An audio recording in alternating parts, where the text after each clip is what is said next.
Hi, everyone, and would you please join me in welcoming best-selling author Andrea Bartz. Andrea, welcome. Her Thanks so most much. her most recent book, We Were Never Here, which you can see right behind her, is a New York Times bestseller and was chosen as a Reese Witherspoon book club pick. And it's also really good. You guys should go read it. Today, she's agreed to join us and have a candid chat about what traditional publishing looks like in the book world. So, Andrea, thank you very much. Thanks for having me. Yeah. So, do you want to introduce yourself really quick and just tell us a little bit about you and your writing style? Sure. So I am a thriller writer based in Brooklyn, New York. And I have three books out. The most recent is We Were Never Here. My earlier ones are called The Lost Night, which is sort of a thriller set in, the hipster warehouse parties of circa 2009 Brooklyn. My second one is called The Herd, Herd, and that is a sort of whodunit set in a bougie, exclusive, all-female co-working space. And the most recent one, We Were Never Here, is about two globe-trotting best friends who kill a backpacker in self-defense and decide to ditch the body. And that's kind of how the book starts. So yeah, before I was writing fiction, I was a magazine editor and worked at different magazines. And I've been doing pretty much full-time authoring for the last few years. That's exciting. And when was your first book published? The Last Night was published in February 2019. Wow, that's so quick, so fast. Yeah, it feels like a lifetime ago in some ways, but yeah, it's been I've been writing at the book a year pace for 2019 was The Last Night. The Herd was early 2020. It was March 2020. Nothing else going on in that particular moment. No, not And at all. then We Were Never Here was August. So yeah, Yeah. it's been a book a year, and I think after this I'll be slowing down to perhaps every other year. But that was sort of my way of doing the author thing full time, was to like produce quickly and then have that be my full-time job basically. That's exciting. And what made you want to write a book? I'd always been kind of a bookworm as a kid. I was always like writing little stories and making little books. And I had a huge lost to the ravages of time, but I had this really long Word document that was like the novel I was working on when I was in fifth grade. So it was always something I enjoyed. And then in college, I discovered magazine journalism and I really loved that. So I sort of like put fiction aside and pursued magazine editing for a while, which is not a terribly stable position to be, industry to be in. And so I sort of worked my way up the ladder there, and magazines kept folding as I was working there. And so at what turned out to be my last full-time job, I decided to start writing a novel just to have some project that, couldn't be taken away, that couldn't disappear. And that first project, which I did during the November, goal of writing 50,000 words in a month with a lot of people. That was back in 2014. That was sort of what kicked me off. And then that became eventually The Last Night. That's exciting. So did The Lost Night take you 5 years to write, or was it something? Tell us the story of that one. Yeah. So I started working on that in November 2014, like I said. And I wrote a first draft really quickly because I had half of it done by the end of the month. But then I spent well over, let's see, I spent a long time revising it. I had a first draft, but I didn't really know what I was doing yet. So I finished that first draft, and then I went and started reading books like Save the Cat and The Anatomy of Story by Jonathan Truby, these books that sort of helped me realize how to write a book. I probably should have done it in the other order, but whatever it takes.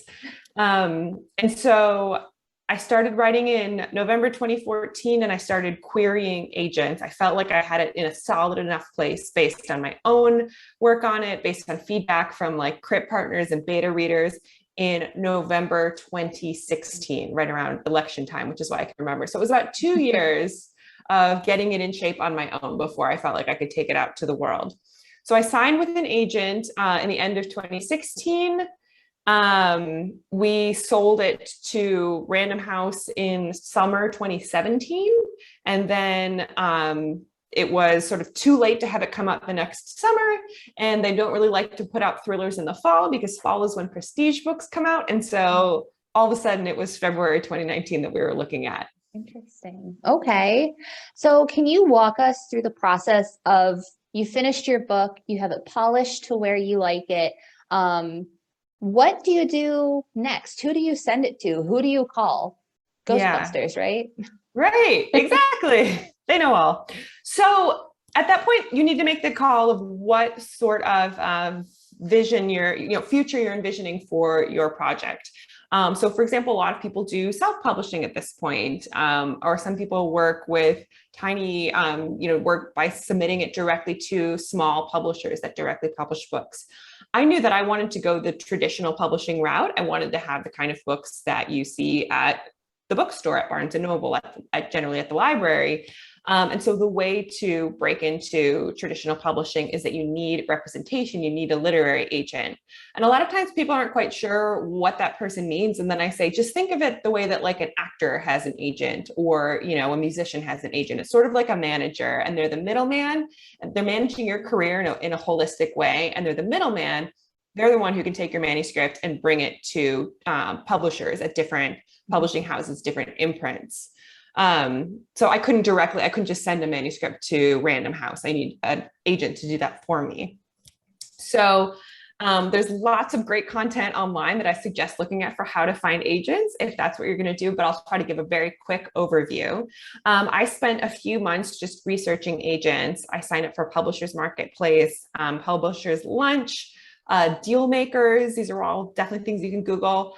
In order to just start sort of passively looking at like what names keep coming up of agents who are making deals that are sort of in line with the kind of stuff I write.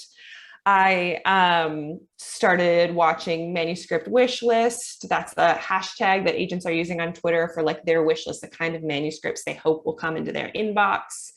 I started looking at who are the agents of books that I really love that I think are comparable to mine. And I basically made a master list of, it was literally like a Google spreadsheet of who are the agents that I'm going to query that I think would be perfect for this and why. And they all, if they're open to submissions, then they all will have guidelines for querying. So at that point, I started working really hard on a query letter. This is also something where I really highly recommend looking online for resources, because you're basically taking your entire book and you're pitching it in about 250 words. And that's so hard. It took months and months. I had so many people read it. A lot of times people like to rush this step because they're so eager to just get their manuscript in front of people. And that's a huge mistake, because this is the front door. This is your foot in the door. So I spent a long time working on that query letter and asking friends to read it and really trying to get it as crunched down as possible. And as sort of, like if anyone sees this, they can't say no. And then I sent out my query letters to sort of my top tier of agents that I was hoping to sign with. And, I kind of prioritized, okay, like I'll give it a week or two and then move on to tier 2, move on to tier 3, that kind of thing. And I was very lucky to get a number of requests for the full manuscript from my slush pile submission. So it is totally false to think that you need some crazy in, like I was just a person using the same inbox as everyone else. And I ended up getting one offer from an agent of representation. And when that happened, I was able to go back to everyone else whom I had already queried, who hadn't said no yet, and say, hey, I have an offer on the table, but would you like an extra week, like 1 week with the manuscript, to see if you'd also be interested in representing it. From that, I got a few offers and, talked to them, talked to some of their clients, sort of tried to figure out what their visions were for how they would represent me and who was a good fit. And then I signed with the agent, the wonderful Alexander Machinist, who is still my agent today. 5 years later, I'll have to tell her it's our 5-year anniversary. And then from there, she sort of, picked up the football and ran with it. Okay. And so that whole process sounds so incredibly daunting, especially a lot of the people here today are probably like debut authors. They've never even really thought about something like this before. What is your best advice for somebody starting to go into the querying process, besides breathe? Yes, breathing is huge. This isn't quite what you asked, but I would stress too, like if you haven't finished your manuscript yet, which I assume is the case for a lot of people, don't worry about this yet. It's great to have in the back of your mind. You can start sort of passively paying attention, follow some agents on Twitter, like start learning about manuscript wish list. And there's, websites that will aggregate people's MSWL, their hashtag manuscript wish list, and just see what people are what kind of deals are being made. But don't worry about this. The very most important thing is to make your manuscript incredible and unputdownable, and to put the best product possible in front of an agent, because you're only going to get one shot to show it to them. And it's a real mistake to say, it's kind of crummy still, but like they'll see potential. And then they get hundreds of queries a day, and you want to show them your absolute best work. So yes, I would say step one, don't worry about it yet. Really make sure you feel like it's as good as you can get it when you're ready to show people. And then the other thing is, if you are at that stage of being ready to query, just buckle up, buckle in, and know it's going to take a while, and that's okay. I think it's really important when you're in the querying stage. I will say this, I'll be like on my deathbed saying, keep writing. I think it's so important that you have a new project that you're working on while you're querying, because it can be really disheartening. It involves tons of rejections. It can take a few weeks, and in the best case scenario, it can take years. For a lot of people, it's somewhere in between. It's going to be a number of months. Maybe at some point you'll start to hear the same feedback, and so you'll pause, you'll stop querying, and you'll do another revision and then go out. It just is going to take a while in all likelihood. And the way to not get depressed is to have a new project that you're excited about. And that will just remind you throughout, you are a writer, you are a creator, you are a font of ideas. And this is not the only project that you will ever write. And also I know people who their first book, their first manuscript, let's say they didn't get representation. They wrote an awesome second book, got representation for that. And then their second book became the first book. They pulled it out of the drawer with new knowledge and new perspective, and they turned it into their second book. So just don't give up hope. Know it could take a while, and start working on that next book, because this is very much a marathon and not a sprint. Yes, that's excellent. Thank you. Was there anything about the whole process from finishing up your first, your revision, getting it ready, all the way up to when you submitted and got approved or signed with an agent? I apologize. Was there anything that really surprised you and kind of you were like, whoa, what was that? Something that was kind of interesting and surprising is that these agents get so many queries in a day. Like I said, for many of them, it's literally over 100. And so I was still getting rejections from people months and months and months after I'd signed with someone, because there was just some error in their system where it didn't get flagged. But even though I'd reached out and said I have an offer and I would still get rejections months later. And luckily at that point, it was like, well, and something else that surprised me about the process is you're going to get, like I said, you get feedback when you get rejections. Sometimes it's as simple as, this isn't for me, best of luck. Sometimes it's no answer, and eventually no answer becomes a no. But often you'll get feedback, and this is where you just, I don't want to say have a thick skin, because we're writers, we're sensitive, and that's sort of our superpower, but it's going to happen. And so you can sort of brace for that. You'll get rejections that feel really personal, and it turns out they're not. So for example, a really common phrase that agents will use to reject a manuscript is, I just didn't quite connect with the characters the way that I hoped I would. And I was like, oh my God, I wrote these characters and they're not relatable and no one's connecting. And then you talk to other people, or you can go, there's sort of am querying message boards and stuff. And you realize this is what that agent says to everyone they reject. You have to realize that agents, they're getting, again, hundreds of these a day. I know it's the third time I've said it. And it's just coming down to a gut feeling and how their day is going. You could just hit them at the wrong moment and they're in a grumpy mood and they just read 2 lines and they're like, nah, pass. There's no logic. It does not in any way reflect the merit of it. But it's really easy to take it personally. And I think another mistake you can make is one person says, I didn't think the location was, the setting didn't come alive for me. So you do all this work trying to redo the setting. And then another rejection comes in and it'll say, there's way too much time spent on the setting and not enough on character development. Well, wait, now what do I do? So it's very easy to sort of be buffeted around by the wind of these rejections. And I think it's really important that yes, this is feedback. This is important. You should take it in and you should see what resonates with you. And if it feels true, and it was sort of like, oh, I was hoping nobody would notice that I didn't really resolve that, but no, they're right. And there several people that I really trust are bringing this up. And like, no, there is a problem with the ending or the beginning or the pacing or something. But you just also have to sort of have this, this unwavering sense of like what you're trying to do with this book. And just keep in mind too, that like people rejecting it can be because they happened to sign something similar last week, or because they happen to be in a bad mood, because who knows? So you really have to be picky about what you're going to let in as feedback, because we're all kind of thin-skinned, porous people as writers, I think. Yeah. Something we say in library, it's actually like one of the first things they teach you in library school, is every book, its reader, every reader, their book. You know, absolutely. Not everybody likes the same book. Not everybody resonates with the same, and agents are readers too. So I think that when you get those rejections, you have to just remember that maybe it just wasn't the book for them, and there is a reader out there for your book. Absolutely. That's a perfect way to put it. So, looking back, is there anything that you would change about what you did, or like how you queried or anything like that? That's a great question. I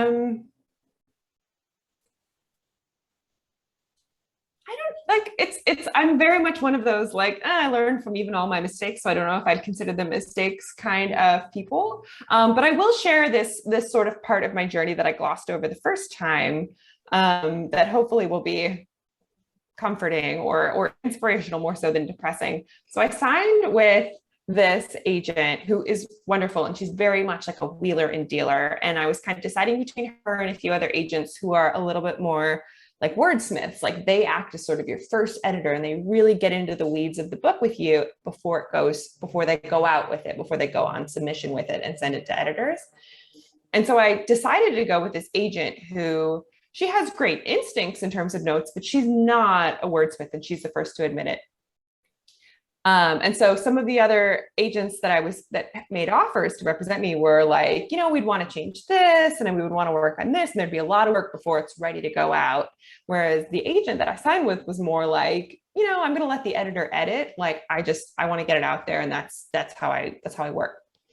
And so I signed with her, and she went out on submission and got so many no's. And at this point, I was like riding high, right? It's like, oh, these agents wanted me. This is going to be amazing. No, all no's, except for 2 editors who said they would look at it again if I made major revisions, but no guarantees. It's called a revise and resubmit. I could revise and resubmit to them, and then they would decide. And it was of course, that was like very disheartening at that point. And I had to decide, like, do I want to do all this work on something that might still not be published? And, the answer for me was yes, I've come this far. I'm going to dig down deep. And I did a huge revision and worked closely with my other beta readers and my crit partners and my agent as well. And just did a ton of work on a revise. And then when we resubmitted it to both editors, one of them jumped right away. And she is now my editor of 4+ years. So I've been working with her ever since, and she's great. But yeah, I guess there will always be a part of me that will wonder, like, what would have happened if I had signed with one of those agents who would have made me do all this work up front? And maybe it would have been another 6 months before we would have actually gone on submission, but it would have been much more airtight. So then in that case, maybe there would have been an auction. Maybe all these editors would have been, just scrambling over each other to publish it. But things have all turned out really great, and I'm really excited about The Lost Night. And I clearly am very happy with this agent and this editor, because I'm still working with the original ones years later. So it's not so much a regret. It's just more sort of that interesting thing of, looking at the fig tree and noticing all the different branches that could have come out of where I was versus where I am now. That was great. Thank you. Yeah. And last thing, what has been your favorite part of the whole process from 2014, writing those first 50,000 words, until today, 5 years later, November 2020. Oh, that's more than 5 years. Math. I don't know how many years. November 2021. A lot, many years.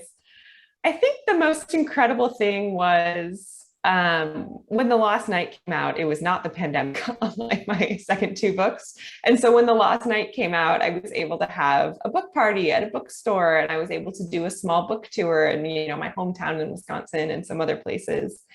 And just be able to celebrate with friends and hold the book in my hands and just feel like this is the thing I worked for. And like these people who have watched me, work so hard on this for years are here to celebrate it with me and to talk about the book and engage with the book.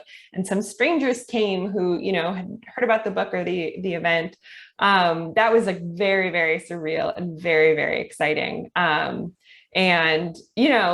The Herd came out in March 2020, and then We Were Never Here was an instant New York Times bestseller, and it was on the list for 5 weeks, but I never did an in-person event where I could sort of like feel that in any way and like be with readers in person. And so I can't wait for the next book when hopefully I'm able to do that in person too. I love being on a screen, and it means I get to visit remotely, which is cool. But yeah, I think just engaging with just sort of the community part of it, engaging with readers, celebrating with friends, meeting other authors who are just wonderful and supportive and like a great community. I think sort of the person-to-person stuff has been a really awesome part of the journey and something I was really not expecting. All right. Well, thank you. And is there anything you think that I should have asked that I didn't ask that these aspiring authors should know?